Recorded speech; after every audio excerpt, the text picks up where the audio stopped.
AI passed all you can go. Oh, fine. Well, real time. Yeah, I was already starting, man. That's not what, that's a loophole now. Sir. I bet you just told me tonight.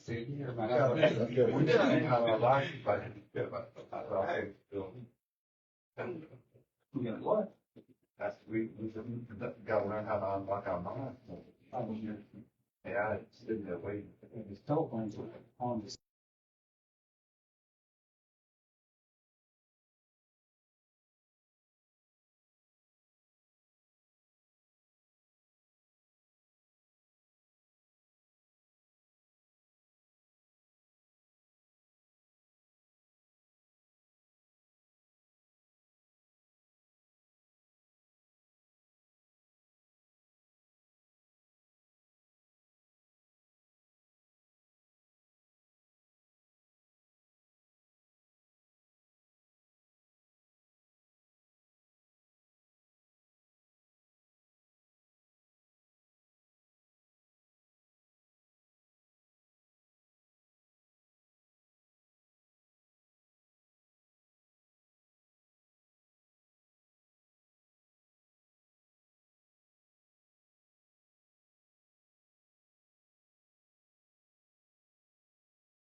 He's not as red as he was 10 minutes ago.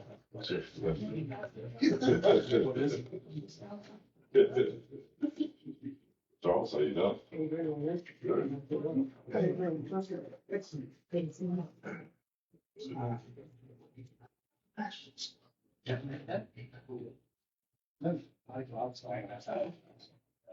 Chief. I was too. Hey, don't pass it. Hey, Donnie.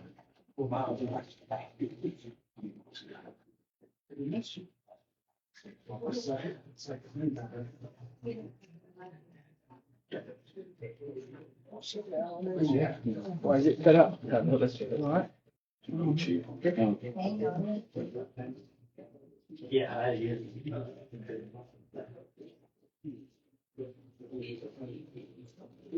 We got some more fight.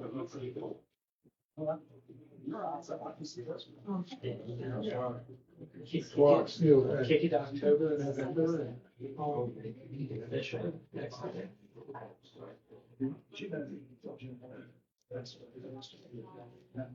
Of him, I didn't know. Did you? I missed it.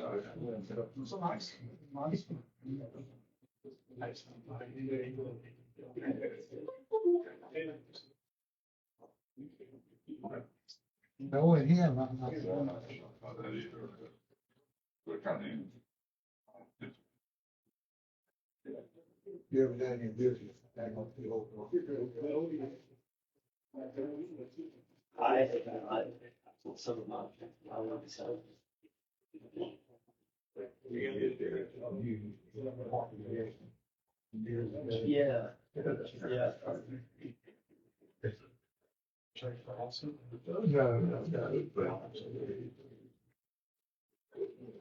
How you doing, man? One group. Hey. Yeah,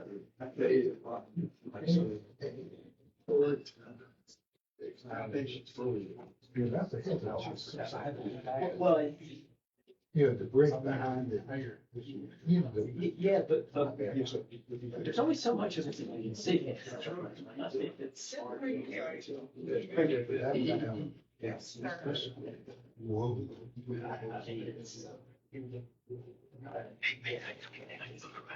I went through there and had lunch there Sunday before the vote. So.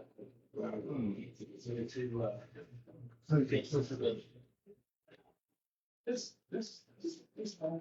It is. It is. City systems have about 2 blocks from there.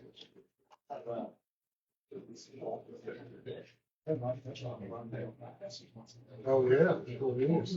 Which was good. That's Black Reds. No. I was thinking of being there, have enough times. Me too. I can see his name. Right, it's slowed down a little bit. Wow.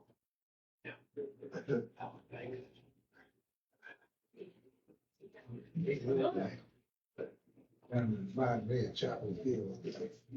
40, 50 years ago.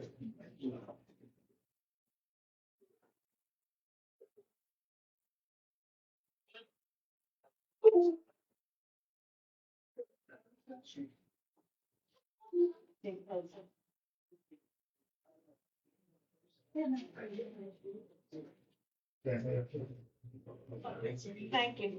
Yeah. Basketball. Those kids from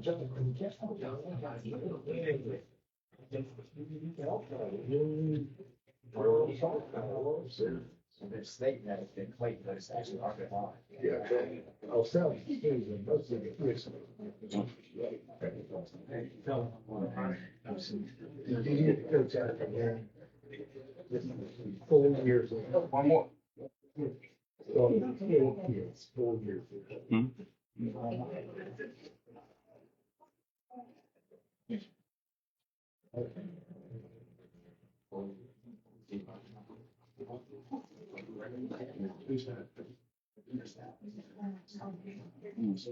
Don't come to me.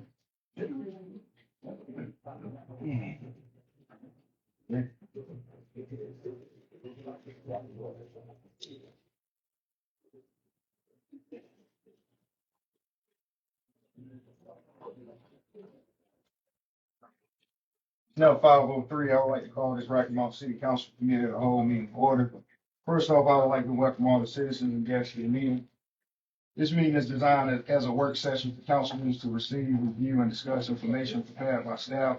Only staff and council members are allowed to speak during this meeting without special permission. I will remind citizens there is a time and opportunity during the public comment portion of each regular council meeting for questions or concerns. At this time, I ask the city manager to proceed with the business at hand. Thank you, Mr. Mayor Pro Tem. Good afternoon, everyone. We have a few items on the agenda today for the committee of the whole meeting, starting first with a presentation from the general manager of the event center, Mr. David Joyner. And after they are finished with that, we have a couple of items that we can discuss in closed session with regards to economic development and all of this economic development. And attorney-client privilege in regard to investigative. So without further ado, Mr. Joyner, if you go about the Good afternoon. I am, the city manager asked me to come and just briefly, our corporate team will be here in September to do the full, discussion. We wanted to have our executive in charge of all the venues come. He is the former head of the Chicago Parks District and, 30 years of local government experience and ran close to $500 million budget. Told the law for the basketball and all this event. So it would be great to talk about this. I wanted one thing that Mayor and I had a good discussion about. I wanted to talk about and explain it then. Just kind of give an update, especially on some upcoming events that you would need to know about. First, I wanted to, because of the things going on locally, we had to do the summer camps differently this year. And so we had to get a whole lot of private dollars to put that together. I want to say and really thank the business community. They came out of the woodworks very fast. People reached out to us directly. People who have contacted us before, from Pepsi, the Brightspeed, to several small businesses and corporations here. We had the largest summer camp we've ever had, and we had to raise the prices to be the highest they've ever been. Normally we do it in partnership with, kind of splitting it with Parks and Rec. We took it on fully this year. Parks and Rec did help with their database and support with equipment. We had 156 campers throughout the 3 events. And then with the basketball jamboree and the high school volleyball jamboree. The high school volleyball jamboree is one of the largest in the state of North Carolina. We just had that this past weekend. The basketball jamboree is one of the largest in the state. All of those same things, like private donors came up and helped us substantially behind the scenes so that we could cut costs. And we had everything from restaurants coming and offering lunches for free certain days of the camp. So it was really great to see how the community stepped up and supported us for that. One anecdotal story I would like to say during that, we were every camp year, we've been doing this for a few years now, it's not new.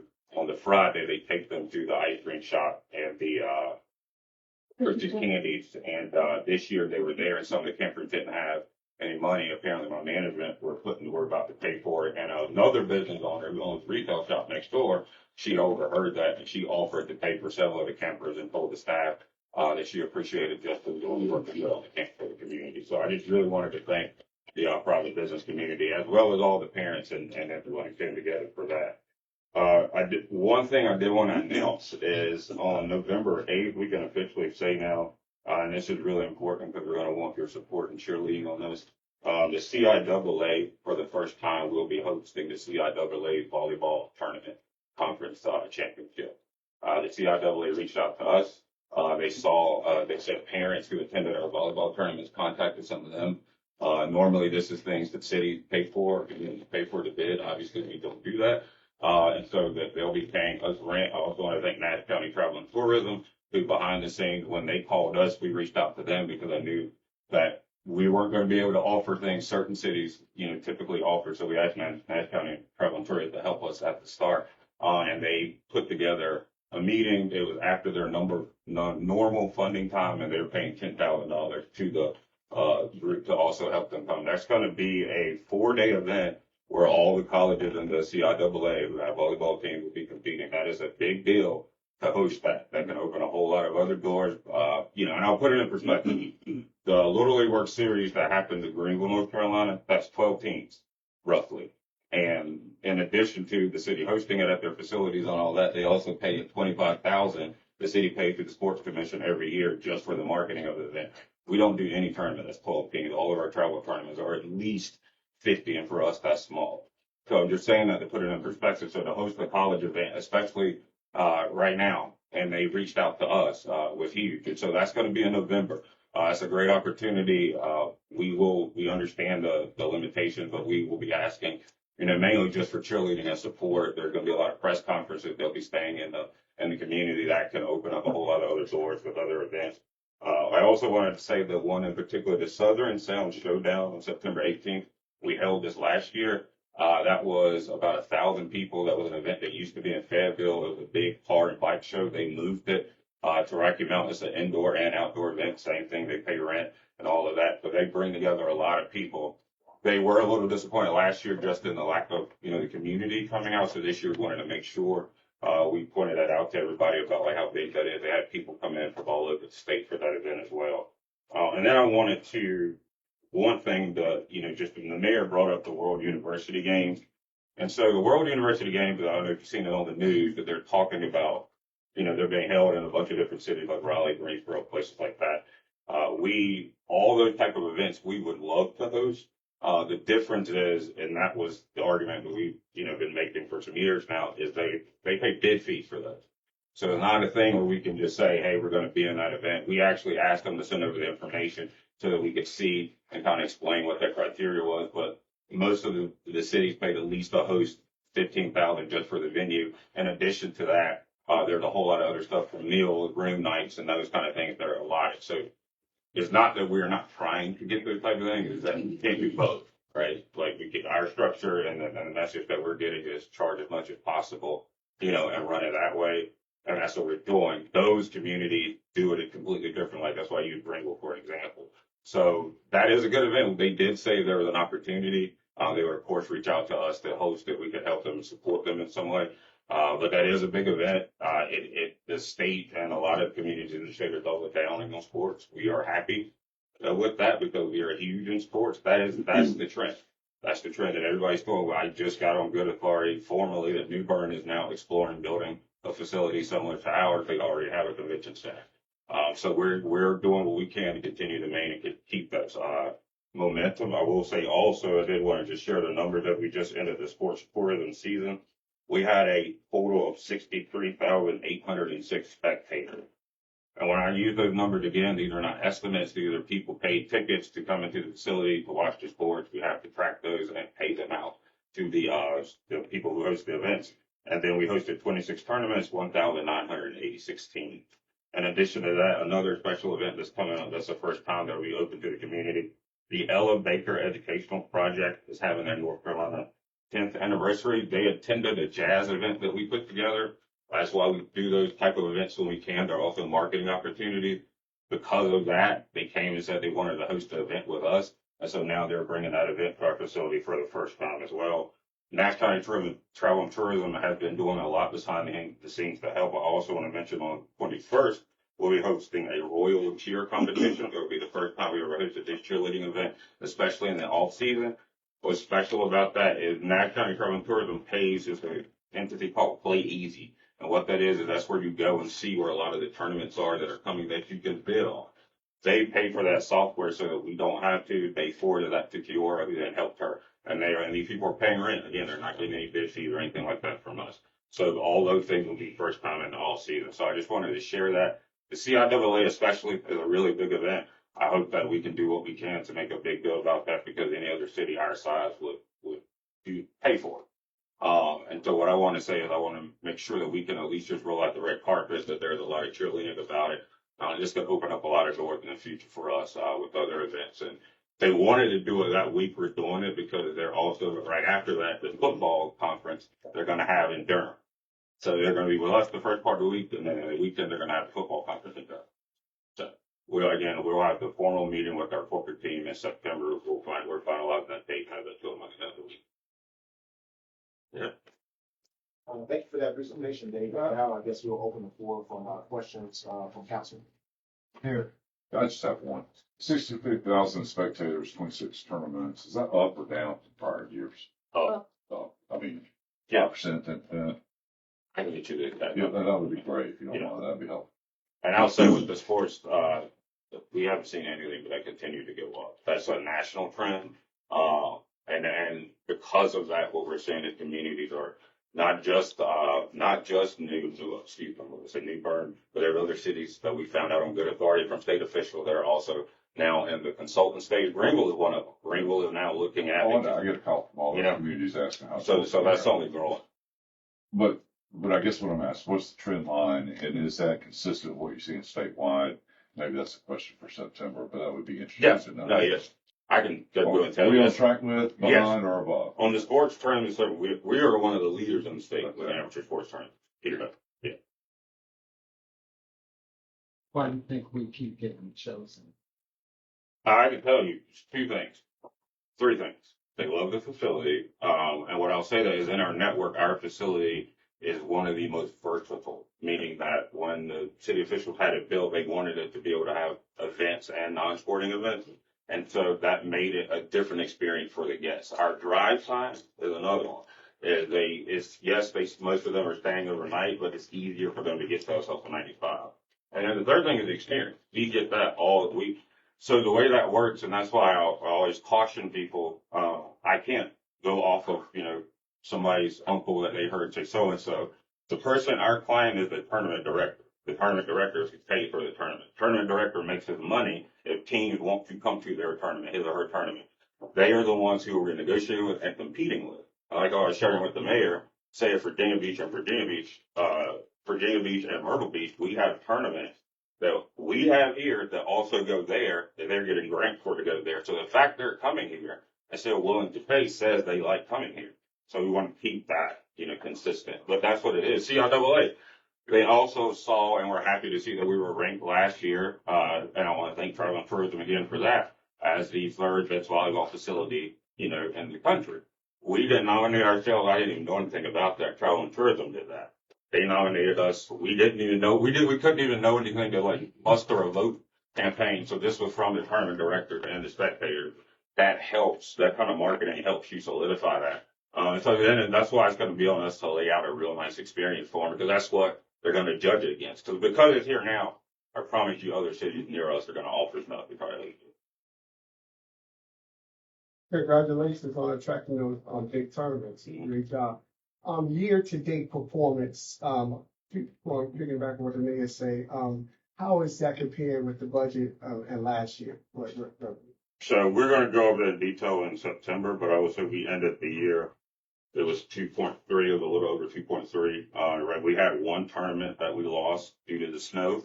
And if not that, we would have hit right at where so we were like a little bit under. I think I have budgeted for 237. I don't want to say we did like 235, something like that. We'll have that all exact stuff, but that was one tournament we missed, and we still were able to raise that and hit that number. When are the university games scheduled? 29. 2029. Mm-hmm. I mean, just to put that in perspective, that bid process started in 2018. It closed in 2021. So that's I guess when I'm talking about sports too, it's an industry, and I think that's some of what we're running here is because people don't play a sport or are not interested in it. They're like, why don't we do this or why don't we do that? We're looking at it because it's an industry. It's an industry that everybody else is doing, and there's a lot of data behind it. That's why, for example, I just saw a news report that the General Assembly, two things. We got a call from a Republican General Assembly member somewhere in the western part of the state, research assistants asking for our economic impact number because of all the stuff they're doing around sports. They're debating $6 to $8 million to go to two events, that the state wants to keep, in the state, not to mention the baseball and all the other conversations. This is a trend that people are going for because they want the economic impact. I get it. That's a debate here. I'm not here to opine upon that, but that is how the trend is as we look at trends. And then that's why I want our team, especially Mike, to be able to talk to this because they have all the data and to back it up, not to mention his experience with it. This is what we're competing against. What can we I know your job is to make as much revenue as you can, but what can we as a council do? Because we have constituents in Edgecombe County that want to use the facility, but they're priced out, right? Is there anything that we could do to put a policy in place? Maybe local people who get a discount, people that want to do their family reunions or different events there that can help you accommodate people in Edgecombe County.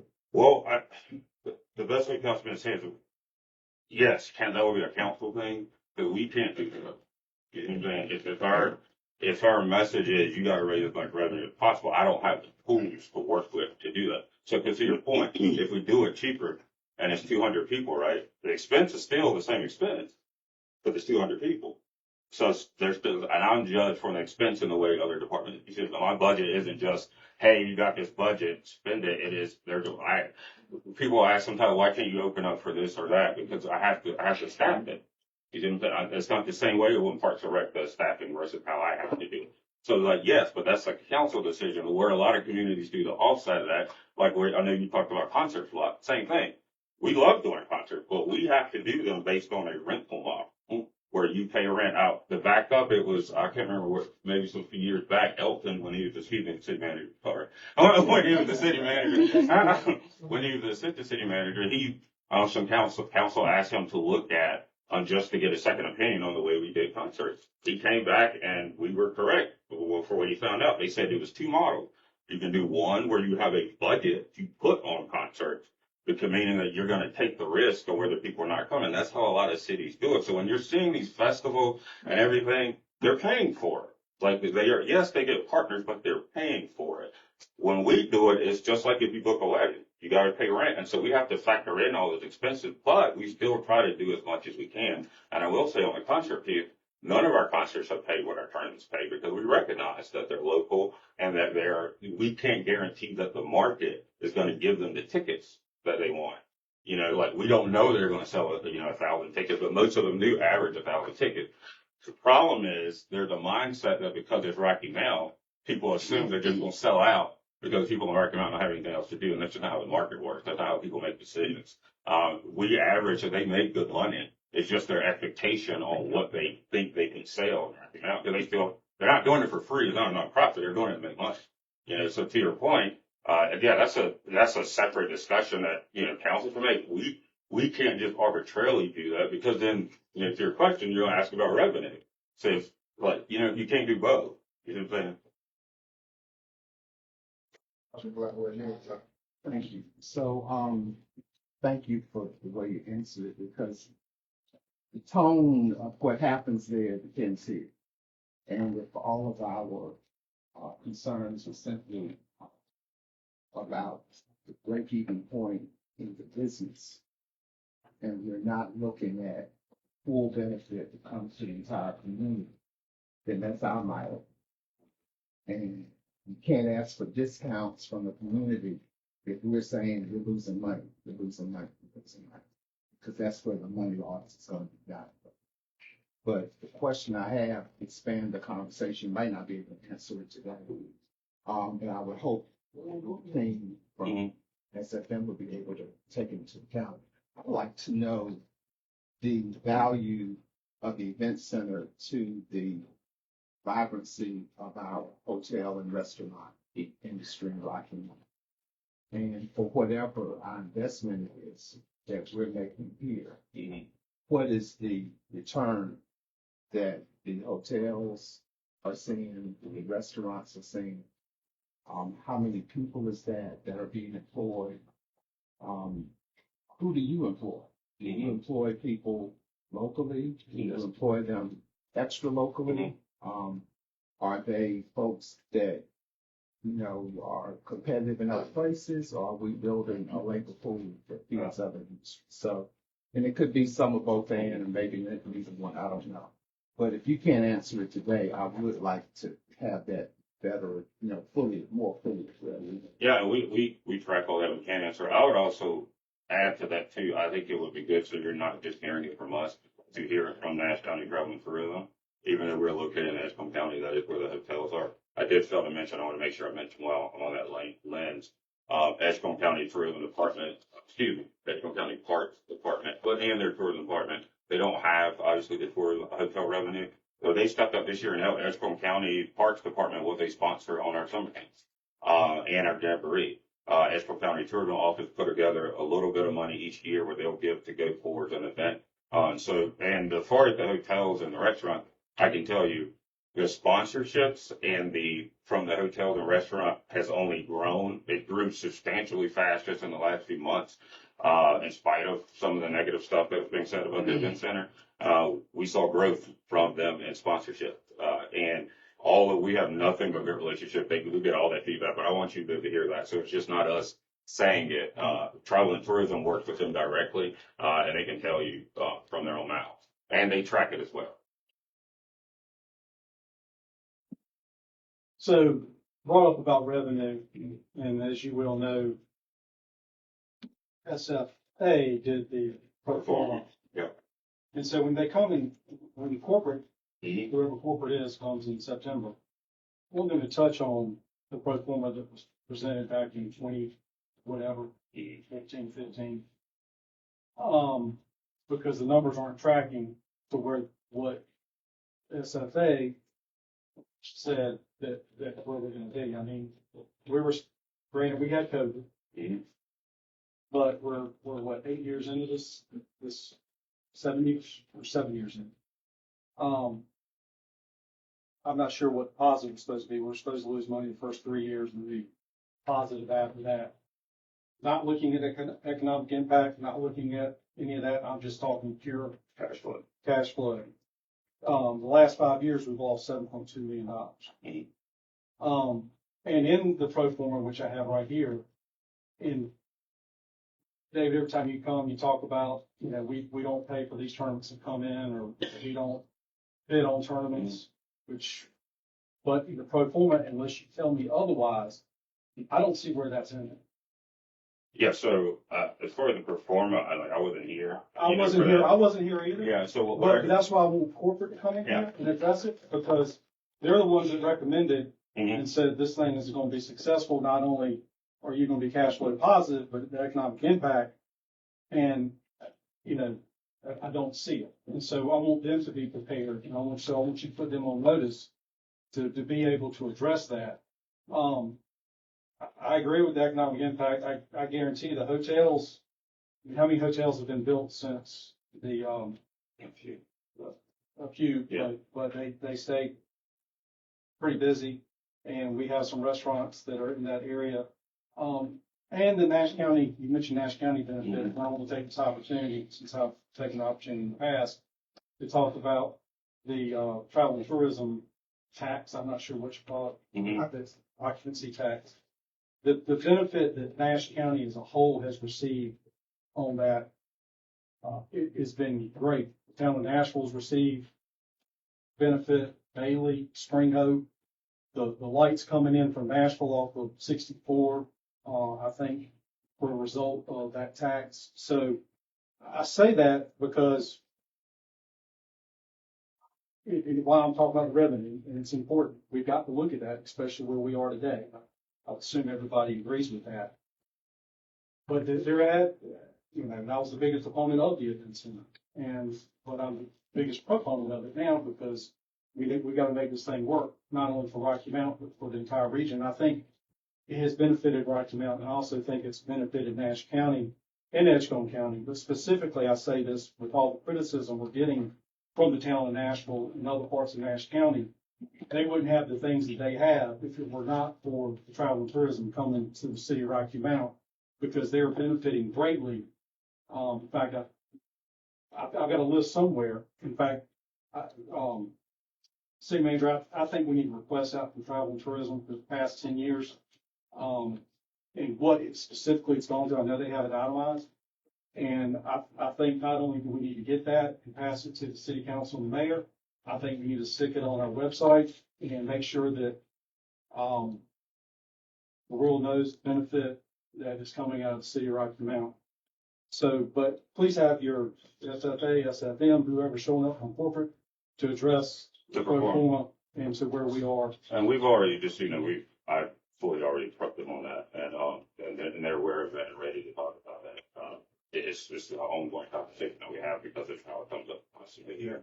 So that they're fully prepared to have the conversation. And I can say from my perspective, the reformer was estimates that they made based on certain assumptions. We did lose 2 years to COVID. It wasn't just one. So that significantly impacted it. I will also say the biggest thing from my perspective is there were also market assumptions that were made to things that we were going to be able to do or that was going to happen simultaneously with us. And that's the thing I always bring up doesn't happen. Such as, Us, well, how we work with the outdoor complex, the Imperial Center, all that kind of stuff. We essentially, like, we just operate as a standalone entity, period. And that does affect that. One thing affects the other, is what I'll say from the operator standpoint. They can come and talk about it, in more detail, but that's not a fault to me. This is something that we've been trying to mitigate, which causes us to have to do more. We pulled that back, obviously, recognizing the financial constraints, but that was also part of it. okay.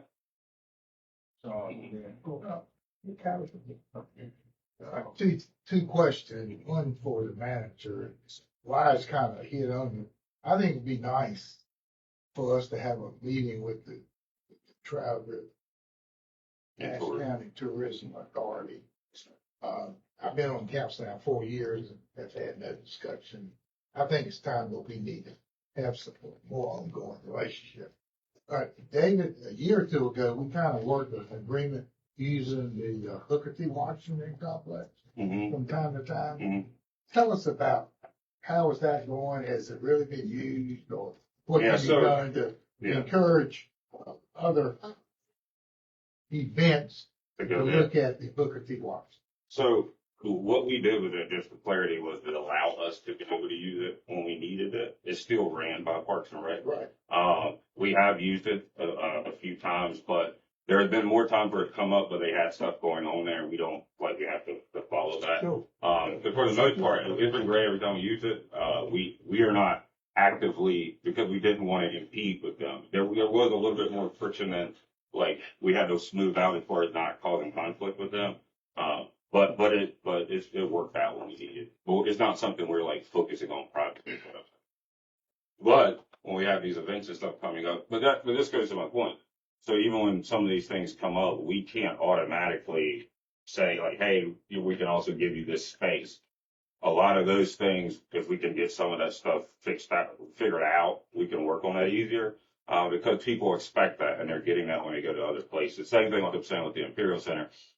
I remember, I was on the outside of this in the beginning. I was going to the focus group meetings and they talked about how all those entities and all that stuff would be able to support each other, but we essentially just operate on an island, and that does affect it. Our biggest complaint is what it is for them to do when they get outside the building. I think in addition to the travel and tourism presentation, we also need to talk about the downtown experience and a presentation about how that can be done to support when we have events.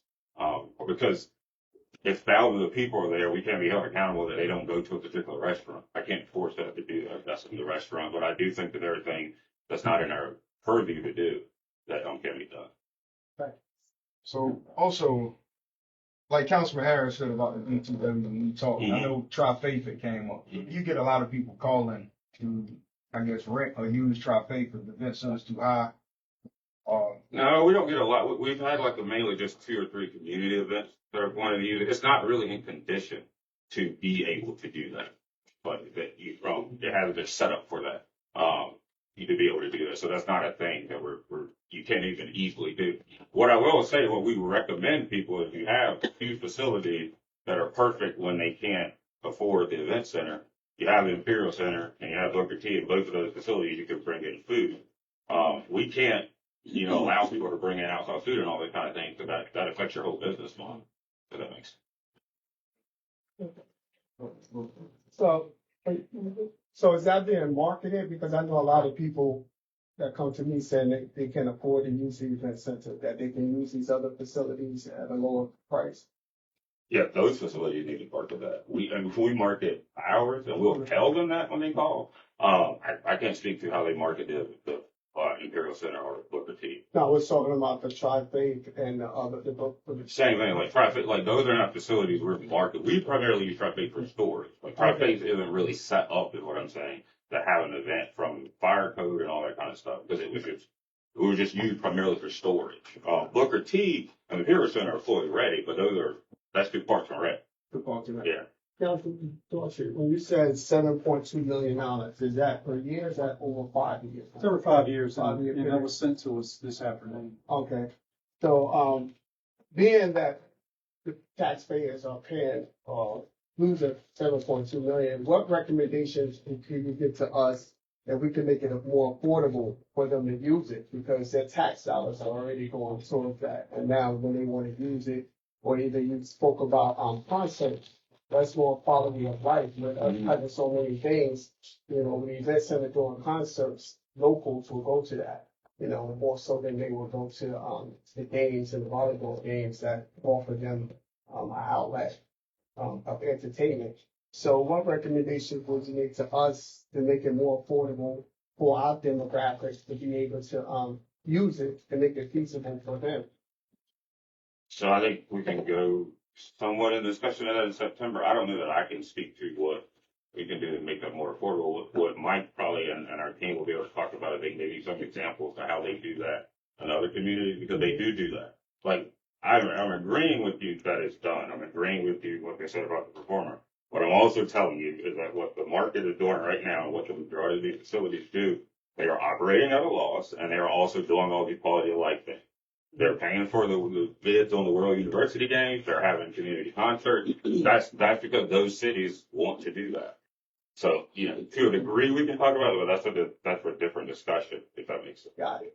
How about game day? Because one of the things that, sort of came to families, they say they want to use the arcade, but they don't know the hours the hours that it's open. They can't use it, so they can Chuck E. Cheese, but they would love to stay on this side and use the event center. Well, it's always posted on our social media and on the website, so you just need to go to the website. That's where we keep that.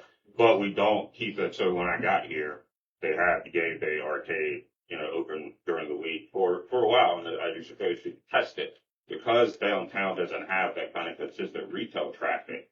It just doesn't. It would just be a bigger loss to be opening it all the time without that kind of traffic. So we open it strategically and market it that way, but we post all of that information. So they can always get to the website or call if they have a question about it. So we booked a ton. We had community from Greenville. Greenville Parks and Rec sends a bus to game day every year. They just call and book it. So they so no, it's not just randomly open on a Tuesday night. Absolutely not. Because that would just be a waste of money, you know. My last question is, regarding the financials. We do the financials here, we're responsible for the reporting and keeping up to date financials on the event center. Yes, in coordination with the staff at the event center. So they send us what they have, and then our finance staff reviews it. It's a combination of both. I was just wondering if we could receive a monthly report of the event center, you know, showing the revenue or where we at. Just That's already. We already just do for that. the event center. That's included in your monthly report that you receive already. For the event center laws, what I was thinking about was like the expenses, We send all that every month. calendar of like events, like so we can know what's exactly going on. We don't do the calendar events. I mean, that's something that council wants to have. I imagine that the event center could provide that, but the information from the budgetary standpoint, you already receive it. Yeah, and our calendar events is online. It's always online. But it's just on your website. Yeah, and social media, that's how any facility has a calendar event. And we have a newsletter that you can email and sign up for, and you get that as well. I want to talk about the bigger picture. You know, this council's been fought tooth and nail since the conception of this event center where it's located. And, you know, we're talking about the pro forma and revenue over the course of those years. But during the planning of the event center, there were several things that's supposed to happen simultaneously. A hotel, which we were fought. You know, the auditor came in, did what she did, and pulled David Hunt into that conversation. And he had to spend a truckload of money to vindicate himself. So we lost that way, and people have fought us ever since the conception of it. And they're still fighting us. And some of us ain't got enough sense to realize it when they get on social media and talk about Rocky Mountain. You know, where it's located. It's on the Edgecombe side. Why would you go on the Edgecombe side? Crime, you know, all this kind of stuff. And it's a plan to try to destroy the vision that we had for the event center and for an area that was in an economic distress, to rebuild the core of our city. You know, that's why those grants was offered to businesses so that when people come here, they could come to restaurants and shop and everything. And so we have to play our part. I mean, you know, I'm not saying we just don't be concerned about the revenue part, but we play a part. And you just told us how other cities spend money to attract venues, you know, the different games to come to their city. And I think we are blessed, but some of us are cursing ourselves to try to prove a point, which you have proved the point is working, but we're not working along with you. And so I just want us to be conscious of the fact that as elected officials, we have to be positive about something that other people that do not live here brags about Rocky Mount. I mean, Rocky Mount. So that how did we get the third best for volleyball in the country? And then you have people outside from Nashville, Red Oak, and whoever painting the narrative about our event center in our downtown. They don't even live here. So we don't have to wait for SFM to come here and talk about that. We can talk about it around this table and how we're going to change that narrative.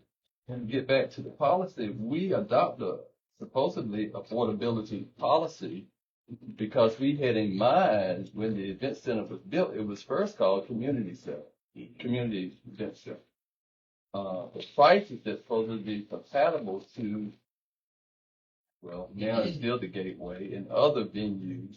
And so if we want to know, we need to go back and look at the policy and see if it's, you know, I'm not so much speaking to you, but to us around this table. Go back and visit that.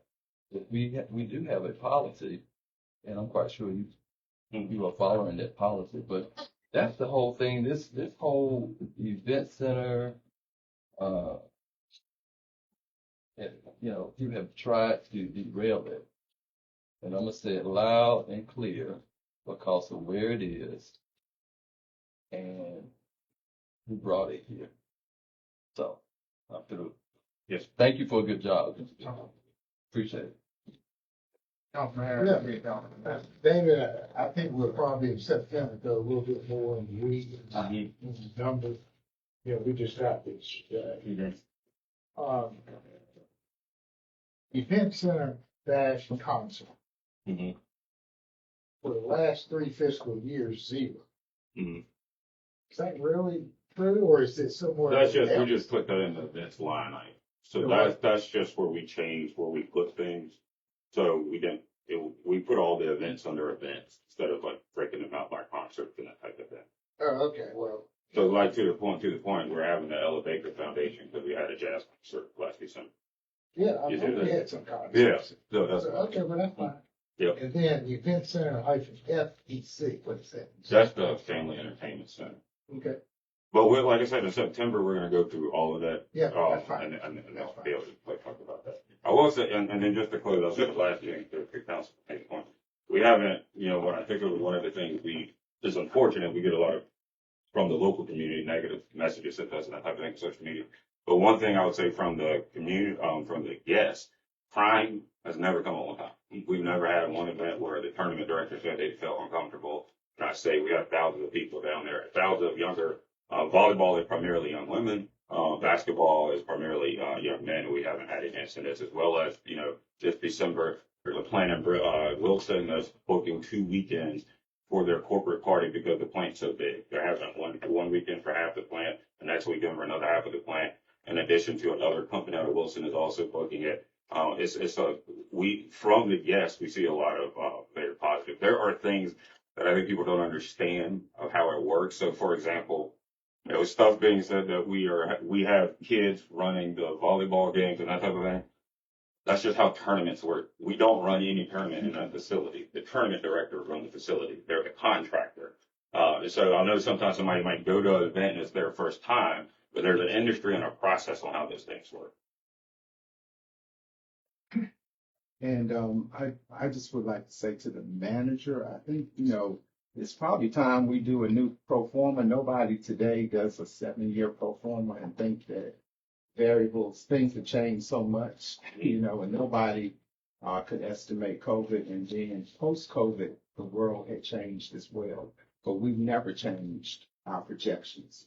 Kept current with those same projections. Second thing I want to say is that I have no issues about discussing profitability or not. I think that's important for us all to know, especially given our current situation.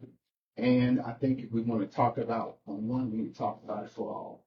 So let's talk about it with Parks and Rec. Let's talk about it with every other opportunity that we have across the board, so that we are not singling out. I'm very concerned and have been for years about the fact that we had to work, David, especially when he assumed that role. He had to work on his own. He was putting out cones and his team, his staff doing things without the support and the full engagement of our own team. And I think the city council sets that tone about what's appropriate and what's not.